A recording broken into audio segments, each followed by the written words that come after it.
Assalamualaikum warahmatullahi wabarakatuh.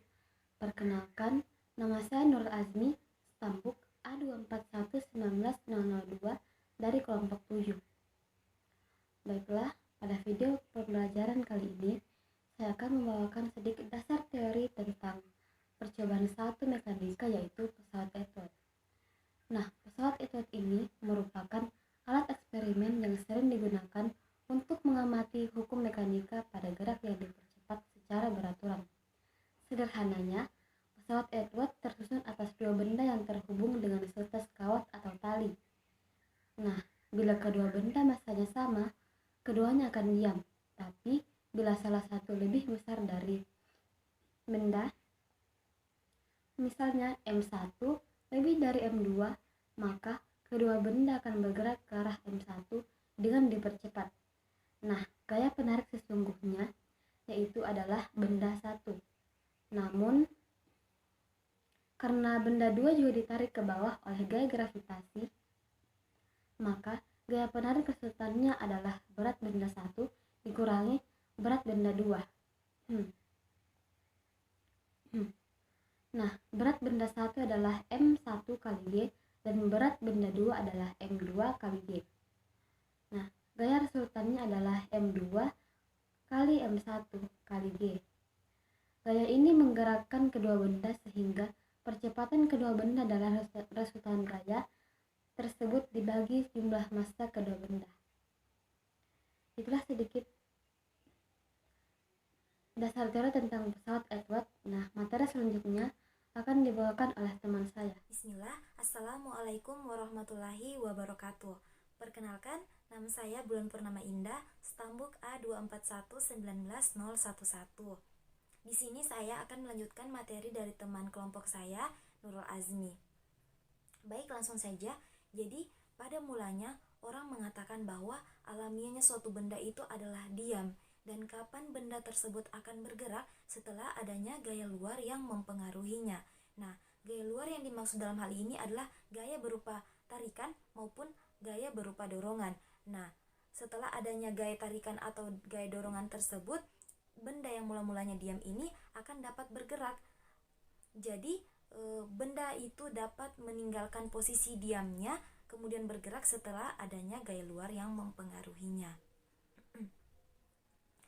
Akan tetapi, setelah Galileo mengadakan suatu percobaan, ungkapan tersebut atau pendapat tersebut itu berubah sebutan dan muncullah hukum pertama Newton. Hukum ini menunjukkan sifat suatu benda, yaitu bersifat inersia.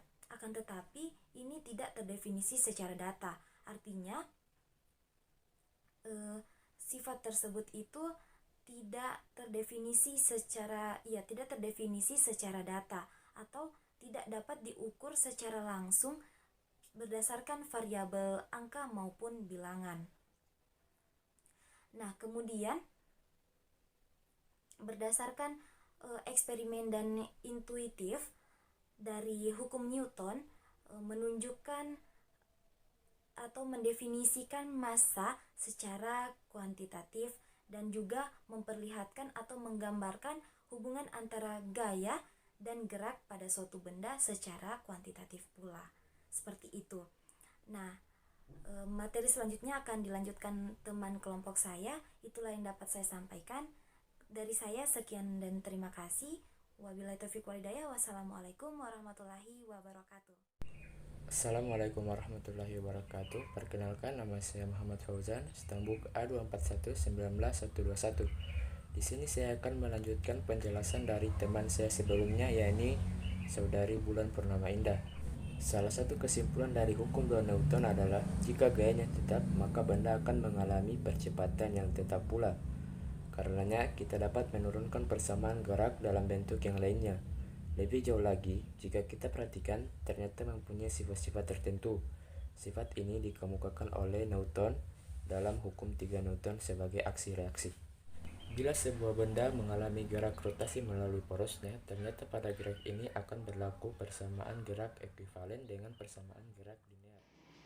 Halo, perkenalkan nama saya Nur Hasana dengan stambuk A2411908. Kali ini saya akan melanjutkan materi dari teman saya Muhammad Fauzan.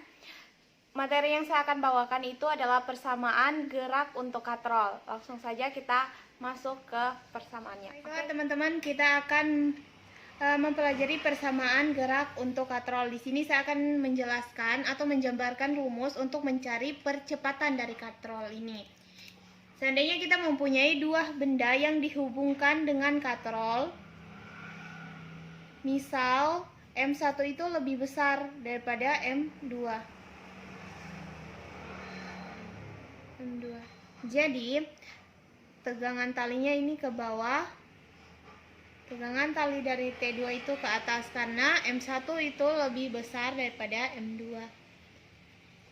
Untuk mencari percepatannya, kita akan meninjau satu persatu benda ini. Pertama kita akan tinjau benda pertama dulu. Benda pertama kan seperti ini. M1, T-nya ke bawah, ada gaya berat. Nah, selanjutnya kita menggunakan hukum 2 Newton. Jadi omega kurang T1 M1 kali A. Ini T1 sama dengan W kurang M kali A. Dimana W-nya ini kan M kali G. M kali G kurang M kali A. M-nya kita satukan saja, jadi G kurang A. Oke, kita telah mendapatkan T1, tegangan tali yang pertama. Selanjutnya kita akan tinjau T2. Tinjau benda 2. Gambarnya seperti ini. Benda 2. Untuk benda 2, tegangan talinya ke atas, W-nya ke sini. Nah, kita menggunakan hukum 2 Newton lagi. Karena T-nya ke atas mengikuti gaya normalnya, maka kita beri nilai positif, dan W-nya ini kita beri nilai negatif. M kali A. T sama dengan M A, dimana untuk gaya berat itu M kali G. T sama dengan M-nya kita keluarkan, jadi seperti ini. Nah, selanjutnya kita akan membandingkan T1 dan T2-nya untuk mencari percepatan. T1 itu sama dengan T2. Masukkan yang tadi kita dapatkan. M2 A tambah G. Kali masuk ke dalam. Ini juga masuk ke dalam. M2 kali G. Nah, untuk G-nya kita satukan. A kita satukan juga. 1G kurang M2G. M2A tambah M1A. G-nya kita keluarkan. M2. A-nya kita keluarkan. M2 tambah M1. Nah, G sama dengan M1 kurang M2. Karena kita mencari percepatan, maka ini kita pindah ruaskan menjadi M2 tambah M1. Nah, kita sudah mendapatkan rumus dari percepatan katrol, yaitu G A sama dengan G kali M1 kurang M2 per M2 tambah M1. Oke, cukup sekian dari saya. Saya ucapkan terima kasih banyak. Kami sampaikan, saya perwakilan dari kelompok 7, mohon maaf sebesar-besarnya ketika ada kesalahan kata atau perbuatan selama video ini. Semoga video ini dapat bermanfaat. Saya akhiri, wassalamualaikum warahmatullahi wabarakatuh.